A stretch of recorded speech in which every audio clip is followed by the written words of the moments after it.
Bom, pessoal, estarei aqui apresentando essa planilha para ensaios com solo com a granulometria por sedimentação. Aqui nós temos a base, que é a planilha onde serão digitados todos os dados, né? Só planilha de digitação, planilha em Excel para ensaios de mecânica dos solos. E aqui nessa primeira planilha aqui nós temos a digitação, temos os dados preenchidos, né? Lembrando que qualquer dado alterado, tanto desse lado, né, como do outro, serão alterados nas planilhas impressas, né? Vamos ver aqui. Pronto, alteramos lá e a alteração veio para cá. Então, lembrando, qualquer dado alterado aqui será tanto o pedido do dado como o preenchimento do dado será alterado. Aqui nós temos a compactação, né, que nós digitamos aqui. Temos aqui bloco normal, intermediário e modificado. Aqui temos a compactação. Digitamos aqui, são 5 pontos. 5 cilindros, podemos escolher. Aqui está só um. Aqui temos a nossa digitação aqui. Número de cápsula. Peso úmido.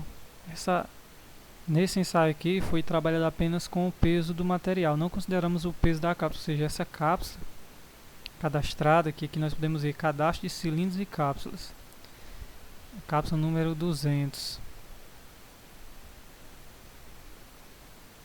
Ela está com o peso zero. Não estou utilizando, estou colocando a cápsula na balança, tarando e adicionando 100 gramas de material. Bom, e aproveitando, aqui é onde digitamos o cilindro, cadastramos os cilindros, aqui a altura do cilindro normal sem o disco. Aqui digitamos a altura do disco, 2,5 polegadas, 6,35 milímetros, né? Digitamos essa parte aqui, a altura do cilindro, número do cilindro, peso do cilindro e o diâmetro. E aqui a planilha vai calcular aqui a nossa altura com o disco inserido e o volume com o disco inserido. E aqui as cápsulas para compactação.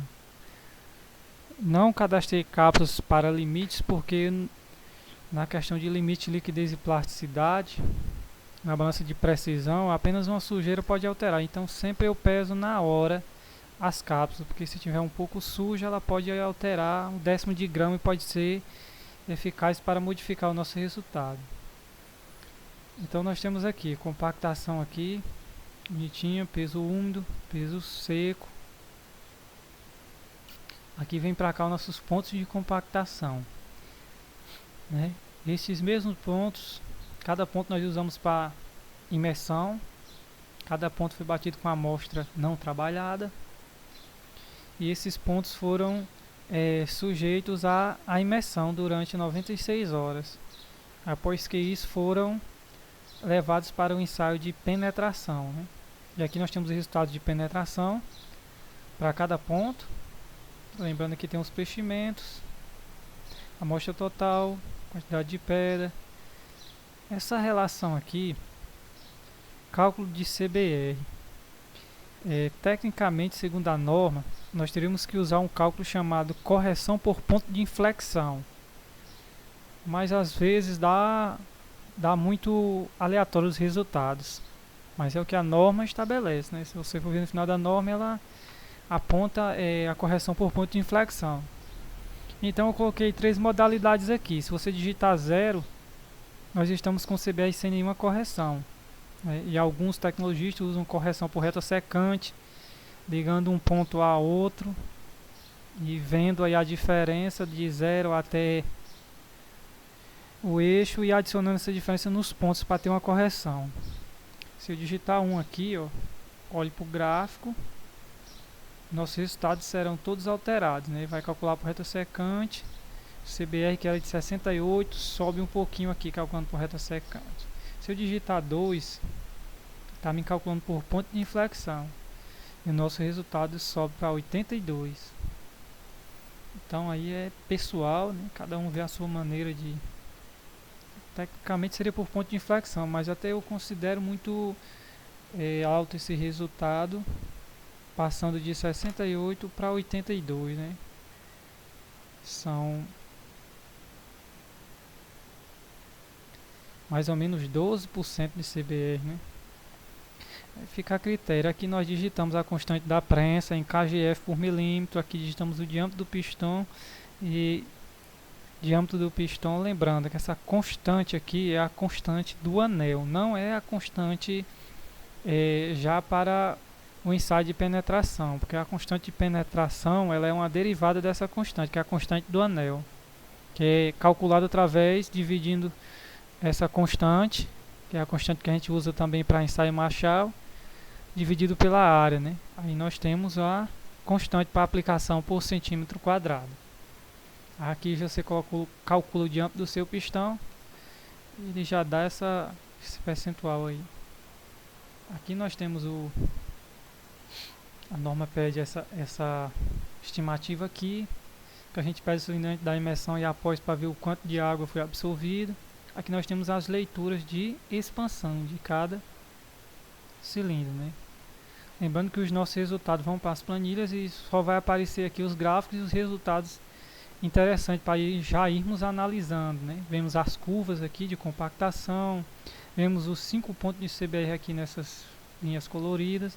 Aqui nós temos a curva de CBR, né? Umidade versus máximo CBR. Aqui nós temos o gráfico de expansão. Aqui nós temos os limites de liquidez e aqui os limites de plasticidade. Lembrando que são planilhas totalmente versáteis, né? Ou seja, se digitarmos, tem alguns critérios, não são, como é que se não abrange toda a técnica, né? Mas alguns critérios aqui, eles vão te dar um aviso aqui que você cometeu um erro. Por exemplo, você saiu de 220 umidade para 33, né? Então é improvável, já que nós temos que ser uma umidade crescente em relação ao limite de liquidez, né? Dependendo da maneira.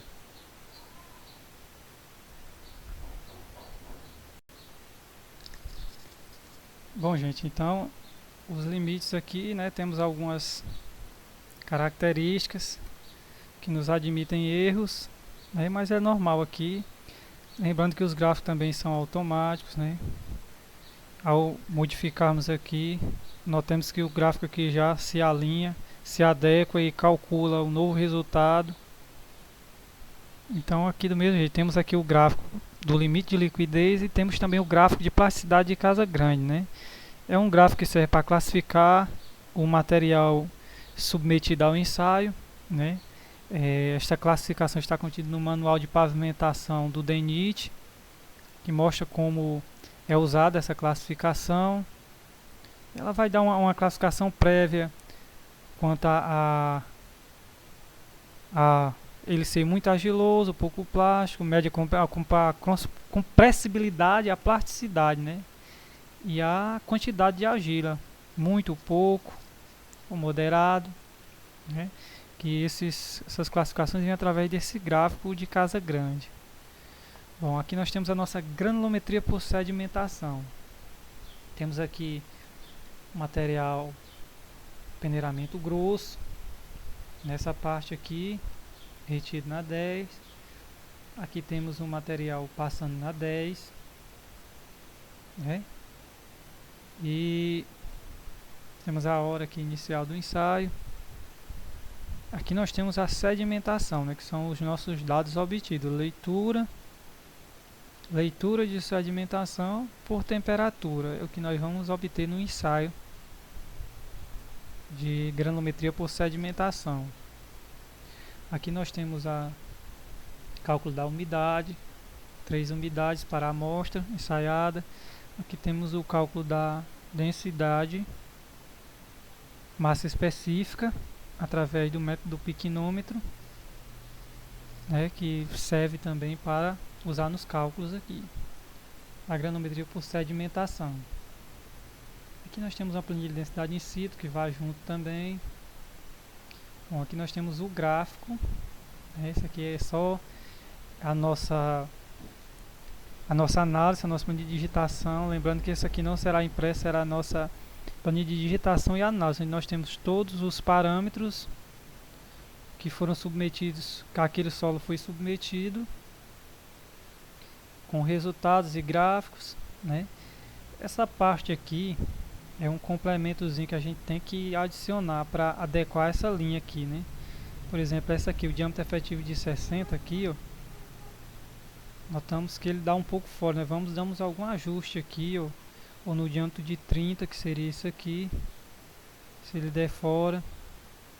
E por que dá fora? Porque se fôssemos ajustar esses pontos aqui, lançarmos um cálculo avançado aí, termos uma curva aí calculada, nós poderíamos ter isso aqui automático, mas como não podemos influenciar, que é uma característica própria do material, nós temos que adequar esse ponto aqui. Não podemos calcular essas interpolações, tendo em vista que tem que ser aqui o material dá. Então não posso simplesmente colocar isso aqui automático, né? Sempre ele vai dar uma diferença. Veja aqui que isso é o fora da linha. Aí eu vou ajuste um pouquinho aqui, tá?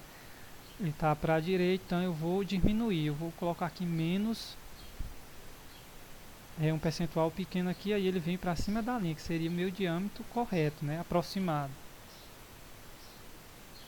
Lembrando que na granometria por sedimentação nós temos que calibrar o decímetro. Tem uma planilhazinha aqui, vai a planilha de calibração do decímetro, né?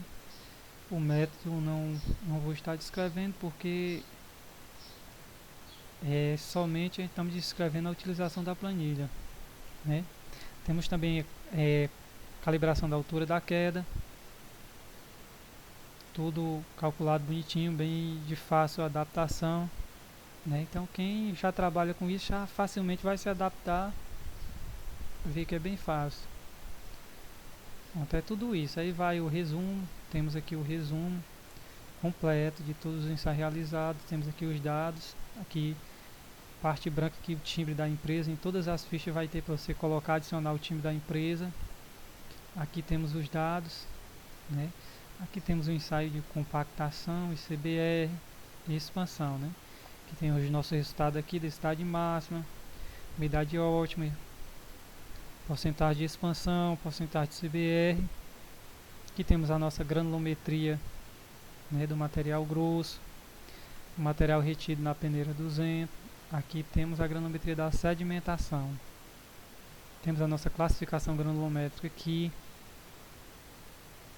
Segundo a granulometria nos dá os limites de liquidez, plasticidade, índice, né? Classificações segundo o gráfico de Casa Grande. Aqui vemos então a planilha de compactação propriamente dita, com todos os seus requisitos normáticos exigidos. Um quadro de umidades, né? Quadro de umidade higroscópica, quadro de preenchimento dos equipamentos utilizados e quantitativo de amostra. Aqui temos os gráficos aqui, compactação. No caso, o nosso primeiro gráfico aqui é o CBR mais alto, né? Temos a compactação aqui. Aqui é compactação para esquerda, densidade máxima. Nesse outro gráfico aqui, nessa escala aqui, temos o CBR à direita. Nessa linhagem aqui temos o gráfico de expansão, né? Com resultados aqui, tudo bonitinho. Assinatura. O nosso CBR se encontra aqui com os dados, né? Resultados que a gente obteve na compactação, referências de moldagem, quantidade de golpes, número de camadas, constante da prensa, que é a área do pistão.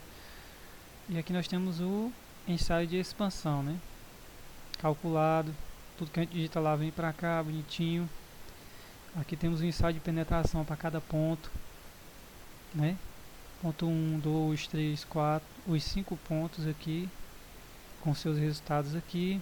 Aqui temos o cálculo já calculado, né? Já exposto ao gráfico, já calculado com umidade ótima, expansão, umidade ótima e CBR. Aqui temos os gráficos, né? Temos o gráfico do CBR calculado e aqui temos o gráfico de cada ponto de CBR. Cada ponto, o primeiro ponto, o segundo, o terceiro, o quarto e o quinto, né? Aqui temos também os gráficos de expansão, o gráfico calculado e aqui o gráfico de cada expansão adquirida, anotada através do ensaio realizado. Aqui a nossa granulometria por sedimentação, com os dados, né? Quadro de umidades, quadro com as massas específicas dos grãos, quadro com quantitativo de amostra ensaiada. Aqui já faz parte dos cálculos de sedimentação, né? Já são princípios para calcular a sedimentação. Aqui nós temos o peneiramento graúdo. Essa é a nossa planilha que serão impressas, né? Peneiramento miúdo. Aqui temos a sedimentação, a tabela completa, data, com as horas, né? Tempo em segundo, temperatura. E aqui o interessante, né? O resultado da nossa sedimentação, que é o diâmetro dos grãos e o percentual e a amostra retida, né?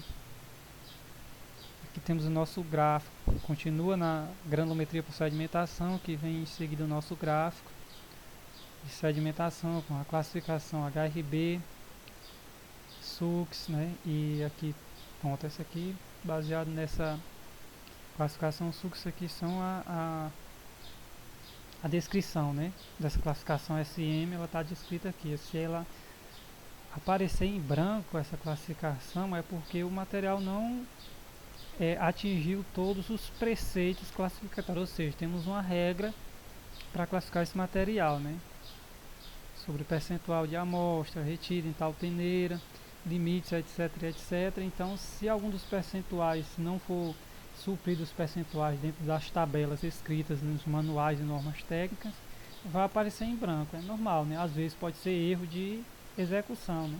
Às vezes uma pequena correção, 1 grama ou 2, enquadra o material. Aqui temos diâmetro efetivo, cálculo de diâmetro efetivo, graduação do solo e grau de uniformidade, né? Aqui vem o grau de uniformidade em número, aqui vem uma qualificação quanto ao número, aqui vem o coeficiente de curvatura. Temos aqui a classificação quanto aos percentuais retidos, grosso, médio, fino, areia, silt, argila. Temos aqui uma pré-classificação segundo os nossos parâmetros ensaiados, né? Um solo grosso, areia, silto argiloso, né? Solo com areia que é silto argiloso, né? Aqui a nossa planilha de limite de liquidez, quadro de unidades para limite de liquidez e quadro de unidades para limite de plasticidade. Aqui temos os gráficos, resultados aqui, tudo de forma automatizada, né? Ou seja, só digitamos os dados naquela planilha que tudo será obtido, né? Raramente precisaremos mexer no gráfico aqui, podemos alterar essa tabela, botão direito, formatar eixo, alterar o limite inicial ou final. Se tivermos aqui um limite de liquidez com ponto em até mais 50 umidade, alteraríamos aqui, subimos para 60, mas geralmente a maioria dos ensaios cabe dentro dessa faixa.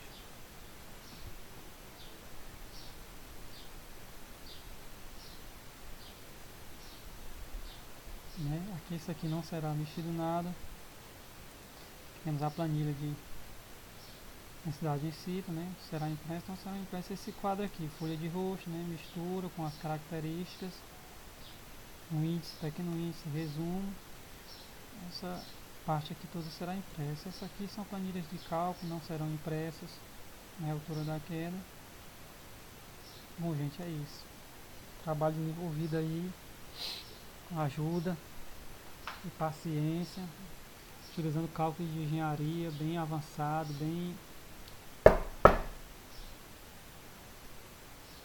bem avançados no mercado. Então nós conseguimos realizar esse trabalho, facilitou muito a minha vida, né? Estou passando agora um preço bem aprazível. Sei que vai ajudar, né? Até agora todos os que adquiriram o produto têm se sentido, se diz, bem, né? Em utilizar com a facilidade e a maneira organizada que nós temos como para quem age de forma técnica, para quem é laboratorista técnico ou técnico, né? É uma forma que você digita todos os ensaios aqui, vai tendo seus resultados, vai fazendo as suas análises, né? Saber se houve algum erro de execução ou se o material, já temos todas as classificações aqui, análise, gráfico, já pré-visualizando tudo, a interatividade entre um ensaio e outro, que sempre eles terão relações, né? Se é do mesmo material, eles têm uma tendência, segundo os manuais e normas técnicas, existem tabelas com tendência. Se o material ele é de uma forma, ele tende a dar um limite até X, tende que a sua densidade seja baixa ou média ou alta. Então é isso. Espero que vocês façam bom proveito desse material. Lembrando que tudo foi montado aqui de acordo com os procedimentos técnicos das normas, né, referidas a cada ensaio. Então é isso, galera.